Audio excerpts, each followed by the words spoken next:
Hello again, all you absolutely magnificent people, and welcome back to another episode of An Ecologist Plays, where we are back in Empires of the Undergrowth. Hope you all have had a wonderful week. Now, we are just going to quickly jump right into our colony right over here.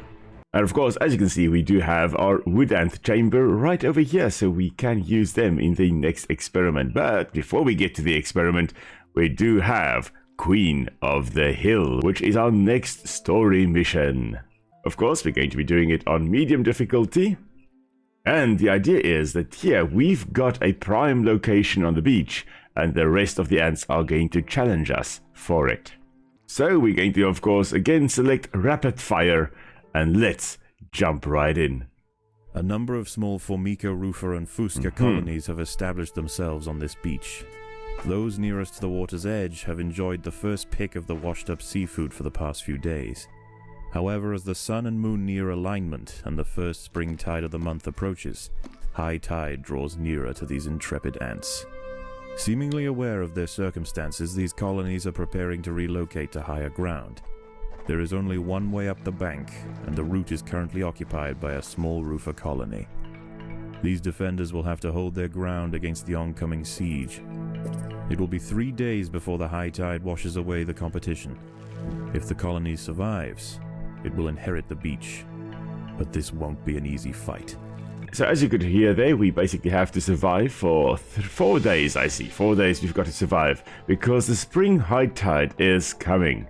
Now, of course, the tidal action is caused by the interaction or the gravitational pull of both the sun and the moon. And when they're either pulling from opposite sides of the earth or are pulling from the same side, we have got spring tides. Although the nests nearer the water have better access to the food washed up by the sea, this roofer colony need not starve. The plant life growing nearby is home to herds of grey aphids. As they feed on plant sap, these tiny insects excrete droplets of honeydew, which the wood ants find irresistible. They need only protect the aphids from danger to receive a constant supply of sugary liquid. So indeed, the wood ants here are basically cattle herders, with cattle being replaced by aphids. We're just trying. I don't think we've got a lot of food. Oh, I've got some food that we can still collect up here. We've got some Malay wood ants, and now I think it is time for us to also perhaps get some ranged wood ants. 2. Okay, well, 2 we'll take that. Then I think we'll just quickly dig out this area, and then we'll head to the surface, because there are lots of interesting things to talk about on the surface. Alright, I think we're basically through. Yep, Devil's Coat Trolls Beetle, but I don't think it's going to be too much. No, it's not a match. It's not a match for us. Perfect. That means we'll have enough food to now just quickly put down a few more of our ranged wood ants, our rapid fires. Alright, I think we've collected all the food there. Let's quickly... Hopefully we can just dig out this and not everything, otherwise we may be screwed. Please, just this. Ah, yes. We're not going to be greedy. We're not going to go for that yet, because I wonder if we dig out that, whether we're going to dig out everything there. I don't think so, but I don't want to risk the biscuit. Okay, I think that's good enough. Let's dig this out and then head to the surface. There we go. Now, as you can see, right over here, I think on stems or roots that are close to the surface, we've got our aphids. And unfortunately, the ladybird there just did eat one. So we're just going to have to constantly get food from this little herd over here. And this is not the problem. We can try to defend both of these herds of aphids, although it is quite challenging. A fusca black ants are heading inland. The high ground roofer colony must defend their territory. Yeah, there they come. We've got to defend our colony. Come on, little guys. You're in for a difficult time against us. We've got our ranged attacks. The ants must fight. So there we go. We've got Intraspecific competition there, because the resource that is worth defending here is space.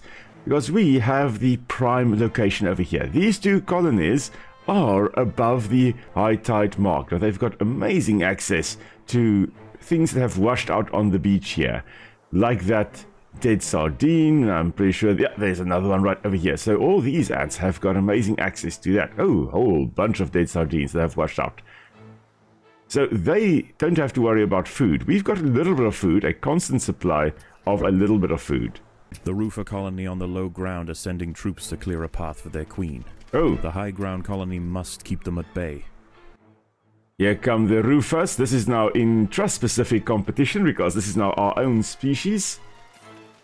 The other one was Interspecific competition. So I was wondering there for a moment, why did our ants not collect food? But it's because our stores are full. I forgot about that. The lower ground colonies have relented their siege for now. Night approaches, and with it, it brings a host of nocturnal predators out onto the beach. The high ground ants could go underground to wait out the night, but they would have to leave their precious aphids unguarded. It is a difficult choice for this colony. Face the peril out in the open, or hide away and risk losing their only reliable source of food. That's a very, very difficult choice now. We have got some dangerous things coming out. There we go. There's a hermit crab as well. We've got a whole bunch of... we've got devil's coach horse beetles. I'm afraid we're going to lose against that one. That's not nice. But yeah, as you can see, now we are really under threat here because the ladybirds or lady beetles are increasing their rate of attack here against our aphids. So what we really should be doing is actually setting out some soldiers just to protect these little guys and then getting workers to just come and milk the aphids. And I think that's actually what we're going to do. So group number 1, you guys, oh dear, oh dear, oh dear, oh dear. Devil's coach horse beetle, an adult. This is not great. Not great at all. I don't think we were really prepared for that. However, oh, maybe we can actually defeat this thing. Our ranged wood ants, yeah, there we go, marvelous. What we're actually going to do now is bring out some workers that are not going to fight, they're just coming to collect the food. And some soldiers are just going to defend the herds. Because if we lose this... oh dear, okay, I don't think we're ready for that, but anyway. Yeah, I don't think we were ready quite, almost. We may be able to defeat this devil's coach horse beetle. It is big, and it is strong, and it is, of course, spraying its noxious chemicals at our Malay wood ants, but, yeah, there we go, it has fallen. Oh, marvelous. You know what we're going to do? We're going to set up another worker group, just like that. And now they're actually able to defend quite nicely against all the predators in the area, I think. I hope so. Let's see. Yeah, there we go. Okay. So the lady beetles here, they are becoming more of a problem at night. So you really have to come and defend your herds, because if you don't, you lose your only reliable source of food, as the narrator there said. And you don't want that. You can't afford to lose them because you don't have the sardines that the ones at the bottom here have. We, as the higher colony, we've got these aphids as our main food source, a reliable food source. And if you are, well, a lot of animals actually on the sandy shores will be relying on things washing out like these sardines. And in fact, entire ecosystems on the sandy shores, for example, rely on the things washing up on the shore. And that's because here on the sandy beach, there's very little place for attachment. So if you're going down to the actual water here, I mean, if you were in the ocean here, there are not a lot of big rocks on the sandy beach. So algae don't have a place to grow. Algae or seaweed need a place to actually attach to so that they can grow. And on sandy shores, well, we don't have that. So you don't have a lot of primary producers in the sandy beach environment. And as a result, it is what we call an allochthonous ecosystem. An allochthonous ecosystem being an ecosystem that depends on food from elsewhere. It doesn't have its food actually being produced in the ecosystem itself. And in this case, like we have over here, these ants here, their survival, and a lot of animals on the sandy beach environment here, their survival depends completely on things washing out, like these little guys over here. Dawn breaks, and the battle for the high ground will soon continue. The high ground colony defended their aphid flocks well. Yes, we did. Succeeding in securing vital food supplies to see them through the oncoming onslaught. We're just going to increase the number of workers we have so that we can collect the honeydew more quickly. I do think we just need to put in another chamber of normal workers as well, just to help around the nest, because things are getting quite busy as we are expanding here. The Fusca colony is sending a wave of warriors to clear a path for their queen. So here comes a bunch more of the dusky ants, and well, thankfully I don't think there'll be much of a match, I hope not, for our Rufus here. I think we need to upgrade our Malay Rufus. But yeah, we did manage to hold the ground.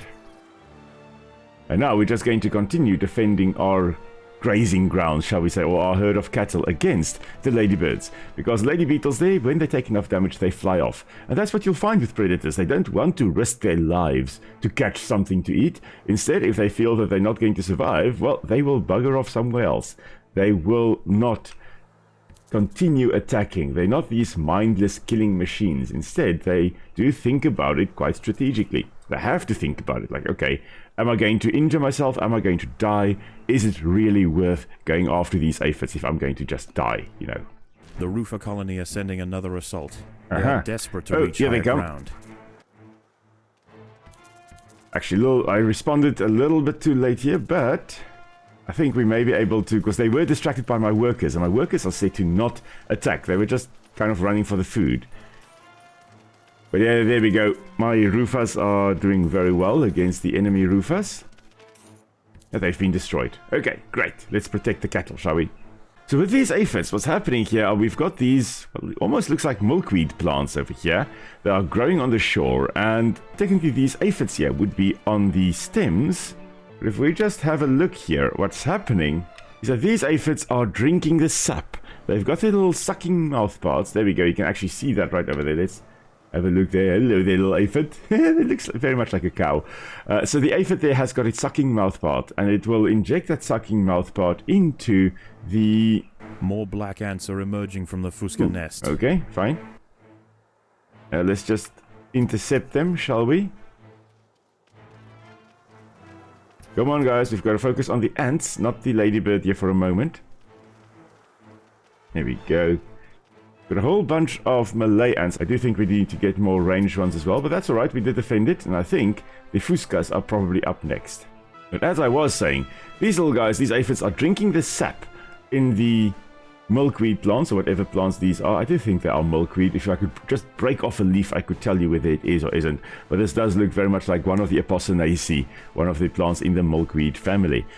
So these little guys are drinking the sap. And obviously the sap there contains a lot of sugars, but the little aphids don't need to drink all that sugar. So instead, they secrete it. Oh, there we go. Here come the roofers. Oh, that's a lot. That's a lot. What a lot we got. Actually, I've sent my group 1 in as well. That's alright. We've got all our soldiers defending against the roofers, because there are quite a lot. We kind of needed that, I guess. We sacrifice 1 or 2 aphids for the good of the colony. As the aphids get excess sugars, they will usually get rid of it and just, let it drop wherever. But if there are ants, like these Formica rufas in the area, they will actually milk the aphids to some extent. They will tippy-tappy on the back of the aphids, and then those aphids will actually secrete it as a little drop. And we can kind of see that. We can see that right over there. Those are the drops of what we call honeydew, and the ants will then come and collect those little drops of sugary substance. And so this is a very, very nice mutualistic relationship. The ants get food. And a temporary truce emerges between the warring colonies. Okay, so Once now again, the high ground more predators are going to come. Do they defend the aphids? Or will they hide, resting their forces until the morning? Okay, what we are going to do is we're just going to quickly form group number 5, which just consists of this brood chamber of ranged ones. Oh, I see we have got too much food. Wow, can you believe that? Let's upgrade our ants then, shall we? But this group number 5, their job is going to be to attack whatever comes out of this tunnel over here. Probably a bunch of devil's coach horse beetles, indeed. Come on, attack! There we go, 2 dead. 3, 4, 5, and 6 dead. Brilliant. Oh, a whole bunch of predators coming. Oh wow, really a whole bunch of predators. But this reliable source of food is worth defending. Not just against predators, because they will definitely defend it very aggressively against predators, but also defending it against rival colonies. Colonies like the other fuscas that are right down here that may try to gain access to these aphids. They will try to steal the food that these ants are using. And I mentioned in my one live stream that when you have food that is, or a resource that is in short supply but reliable, like the honeydew from these aphids, competition for it will be fierce.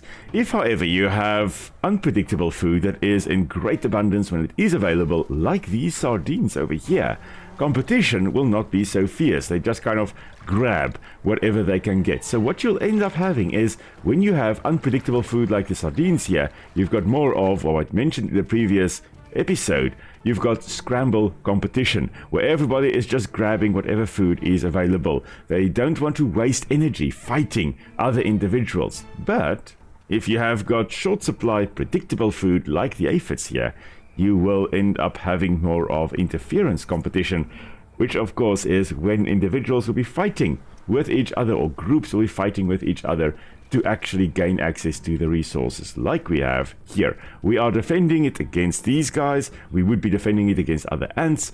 Basically, we're just defending as best we can. And in the process, interfering with everyone else's plans on eating our aphids or the honeydew that the aphids secrete.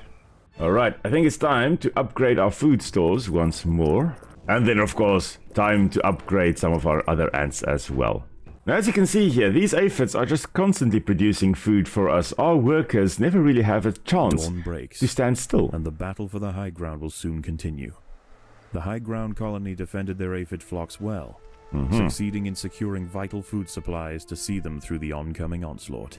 I'm just going to set up here another group of ranged wood ants, because if I do this, I can use them to actually just clear the nest a little bit more, perhaps get more food, get more space for chambers, brood chambers. And then, of course, once they have done that job, I can use them to actually defend the nest again, More black because ants here they are come. emerging from the fusca nest. There we go. I think we should be able to do this, though. Yeah, no, they are no match for my horde of ants. Well done, my little ones. Well done. Now, defend the herd. So what I'm going to do now is I'm going to expand this chamber.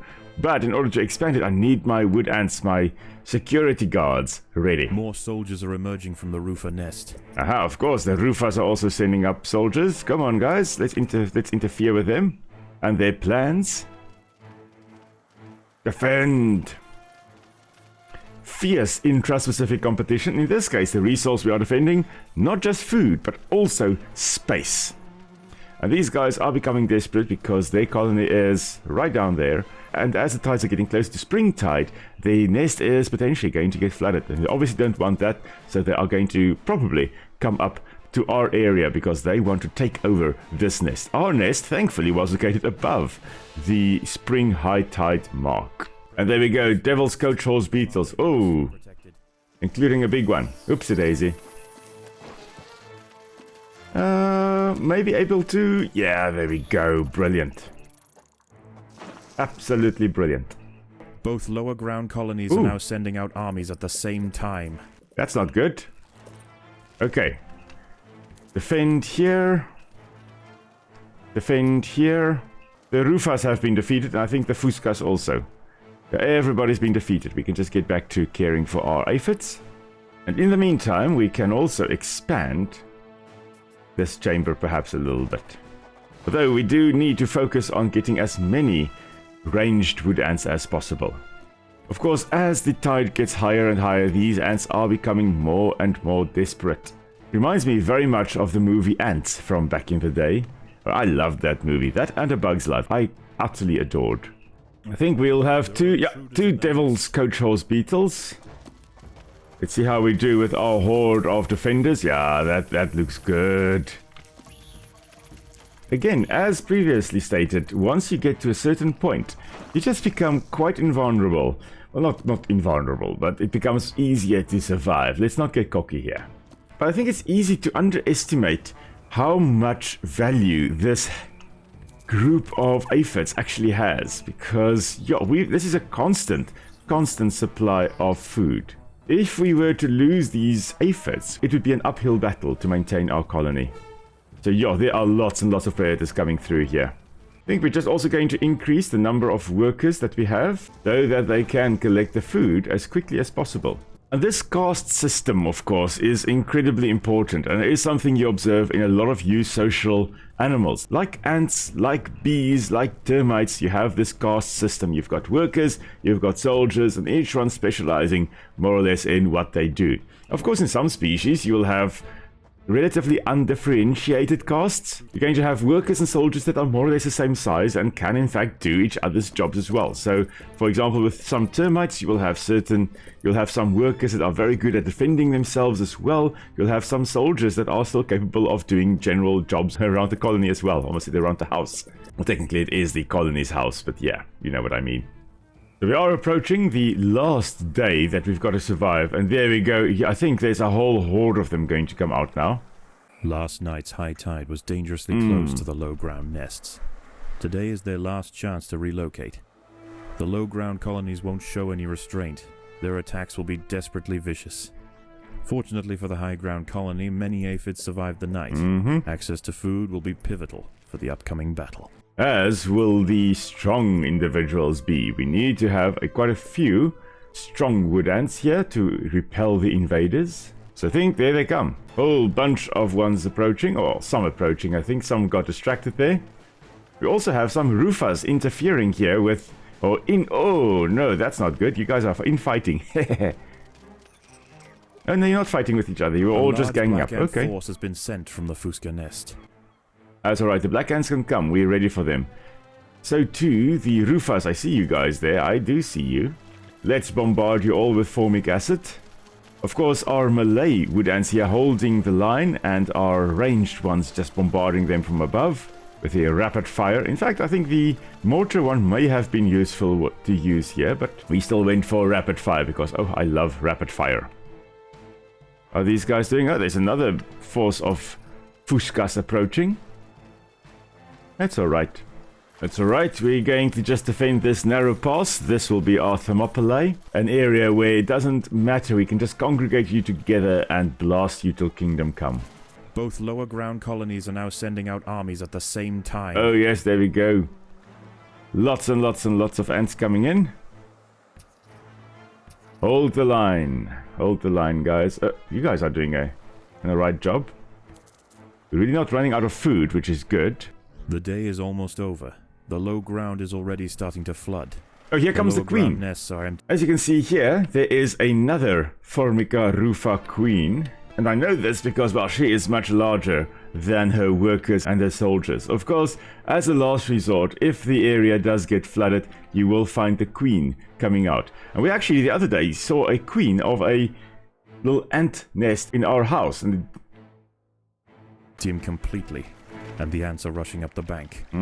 This is their final assault. Alright guys, we're going to just take it to them. And for some reason, that ant queen had decided to actually make her nest in our shower. So, behind the tiles. And there's the fusca queen as well. And as the shower obviously ran and the hot water was there, the colony was like, oh, this isn't very nice, it's very hot in here. Maybe we should actually vacate the premises. And then all the ants came out, like hundreds of them. And behind them, very similar to what we had here, we had the queen of those ants also emerging from the nest. And then they basically just vacated the premises quite quickly. And there we go. Any ants that are still in the nest there, of course, now flooded. And this is now the springtide that has happened or is happening now. I'm not sure whether I lost any individuals down there, but we survived. We are the queen of the hill. The wood ants upon the hill have finally defeated their would-be successors. Tomorrow their empire will expand to the undefended intertidal flats below, commanding both the aphid farms and the bounty of the sea. This colony will rise to become an undeniable power in the undergrowth.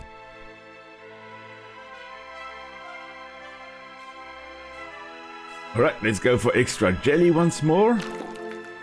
And we'll just quickly end the level. Of course, with the ladybird, we saw there that bright red and black color. That, of course, indicates that it is, in fact, a toxic animal. So it is a posematic coloration that is designed to tell predators, listen, don't even bother biting me because you're going to feel horrible afterwards. So it's an advertisement of sorts. Basically, advertising that they are poisonous, because there's no point in predators first biting you and then feeling poor. You want to advertise right from the start that you are in fact toxic. But it takes a while for predators to actually learn that, listen, these colors mean this thing is toxic. So they wouldn't naturally automatically just know red is bad. They first would have to take a few bites of red or brightly colored species before they realize, okay, well, this isn't good at all, is it? Let's actually grab level 2 and level 3 for our wood ants. The question is, do we go for corrosive or high pressure? That is a very, very good question. We can, I think, go for corrosive, and in that case then we'll go here for weakening, or we can go for crippling and then go for high pressure. It's all about whether you want to do more damage immediately or over time. I like going for more damage immediately, so I think I'm going to go for high pressure and crippling. I don't know whether that is the best way to go about doing things, but that's what I'm going to do.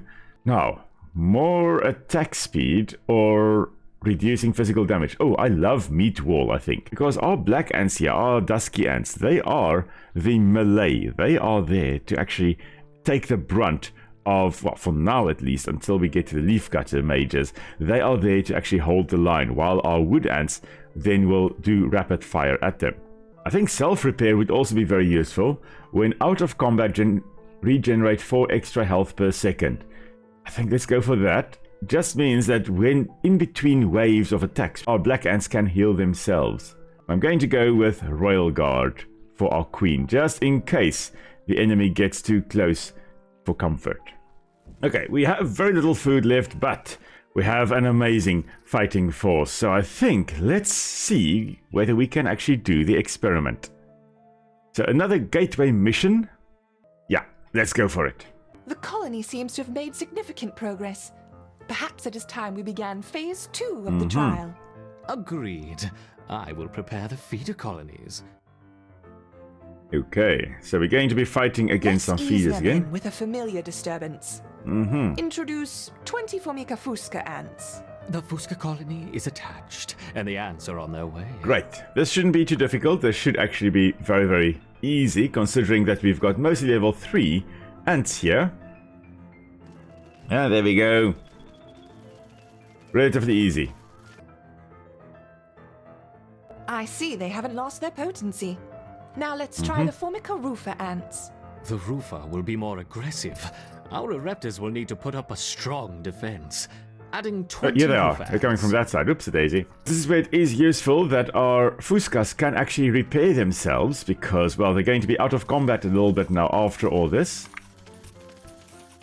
So that means that any of them that are not dead yet will actually be able to repair themselves before the next wave. Ah, seeds have also been dropped. Great. Let's go grab that, shall we? Once again, our raptors have neutralized the threat to their queen. Good. Continue the experiment as before, but don't push the colony too hard. Of course not. That would be irresponsible. Yeah, and scientist 2 is definitely not irresponsible. Now, let's see how they handle the rufa and the fusca. Okay, so it's a invaders. combined one. We will Let's start head with back underground. 30 of each. And now, of course, 2 fronts become 1 front, and it's a complete and utter chaos. But I don't foresee any major problems. Nope. Nope. Victory on 2 fronts. Well, it was 1 front there, Mr. Scientist. If you had observed, you would have seen that we had 1 front. I wonder how long they will survive against a sustained flow from all 3 colonies. Okay, we need to get Let's underground. see. Quickly, quickly, quickly, my little guys. Unfortunately, a bunch of them are just kind of milling around. Now, of course, this does happen. With ants, they don't all just spontaneously head into one direction. Instead, they will be going, they'll have the west life, they'll have a bunch of boys in the back streets there, a whole bunch of stuff happening. You are But doing what well, happens... my intrepid raptors, but Oh no, what's this? A tiger giant beetle. Tiger beetle has joined the fray. that's alright. We are not holding our own really against him, but he is distracted at least. Oh, another one. And another. And another. Oh no, 3 tiger beetles. Oh no, okay, well, there is a big one right over here. Oh, but he's dead. That went well. As I was saying, the pheromone trails, they don't all just spontaneously get up and walk in a different direction.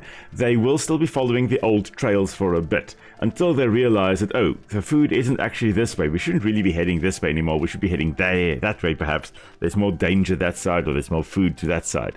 And so I love the fact that in the game here, you don't all just have, like in Age of Empires, for example, all of them heading off immediately. Instead, you have them kind of milling around a bit and then heading off into the new direction. And while this onslaught is happening, some of my workers are just kind of collecting these dead tiger beetles. Good work, my Oh no. lords. But what's this? 1, Retreat back 2, into the 3, nest. 9, 10 wolf spiders. Sheesh. It hardly seems fair. Whole bunch of wolf spiders. As long as our queen is alright. I think our queen is fine. Yeah, our queen is fine. This is a big wolfie, but this wolfie is basically dead. This wolfie is dead, yes. Wonderful. Thankfully, if the queen does get damaged to 75%, the royal guard will be summoned, but I think we've defeated them. Yeah, we have. Yes, yes! Victory to the Raptor! Yes. What's going on here? Yes, the ants performed excellently against the roofer. They just staved off an attack from 40 roofer ants. 40? I think that's enough for now. We don't want to overstress them. Agreed. So the thing is there, Scientist 2 isn't the only one that's in the wrong there. Scientist 1 clearly is the one that has been setting up or has been really involved with this experiment as well. She should be monitoring to make sure that Scientist 2 doesn't go completely off the rails, as he has been doing. But there we go. We have again defended Continue the to watch over the Formicarium. Formicarium. Additional experiments will be on hold for the time being. I understand. No more tests. For now. Of course, we can rehouse the colony, and I think that is what we are going to be doing in a moment. We're just going to collect all the food we possibly can, and also upgrade as many tiles as we can. Even though we are going to be rehousing the colony in a moment, we do still get royal jelly for all the upgrades we have also done. So we're going to upgrade the trails here. Alrighty, I have now basically used all my food to do this, but the colony is as upgraded as I possibly can. I've excavated as much as I can. I think I am now ready to just rehouse the colony. So, there we go. The counterpart colony has been delivered. We need to commence preparation for the final experiment. After that, we can dispose of the specimens and close the project. You should begin transplanting our Ereptas into the modular Formicarium, and be careful with the queen. Yes, I know how to use a trowel. Alright, let's rehouse. So you can see there we got for the territory we excavated. We didn't get for any resources stored because we kind of used everything. I'm not sure whether it was a good idea to upgrade or not, but we did it in any case. And here we go. Close the project. Bah! Did you hear that? Final experiment, my foot! I'm in charge of the colony, and I will decide when we've finished testing. There. There we go. All set in your new home. Grow quickly, my little ants. We have lots of work to do. So of course, next time we will be moving on to the leaf gutters, which will be the next mission. So I'm looking forward to doing that again as well. Now, just before we end, with the aphids we were actually farming there, the aphids, of course, are a type of bug in the Hemiptera. They're not related at all to the ants, which are in the Hymenoptera. They're not related to the beetles there, which are in the Coleoptera. They are, of course, a true bug. I really love the interaction that they have in the game here, because there are lots of ants that actually are these aphid farmers, and they will be farming either aphids or their relatives, the scale insects, which also are a type of bug. But I think this is where we are going to be calling it a day, everybody. So on Sunday, of course, Nick and I will be back in Grounded, so a bit of a different perspective on the miniature world. And then next week, Tuesday and Friday, back with these two missions over here. And of course, if you have enjoyed the video, please do give it a like. And if you haven't yet, please do subscribe. It really helps the channel to grow. And it has been absolutely marvelous to see all of you wonderful new people also joining the channel. So until next time, everybody, stay safe. I'll see you all soon. Bye.